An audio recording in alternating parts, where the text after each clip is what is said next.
Lahat dito sa mundo, kanino? Pag-aari ng Panginoon. Nakuha nyo.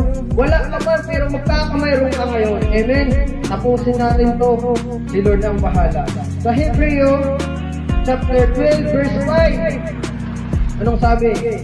Keep your life free from the love of money.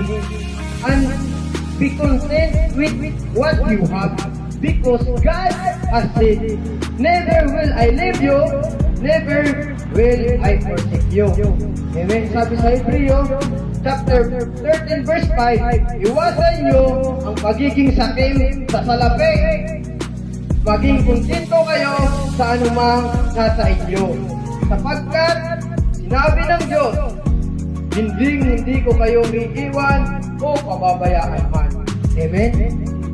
Diba? Hindi nagsisinungaling ang Diyos. Amen.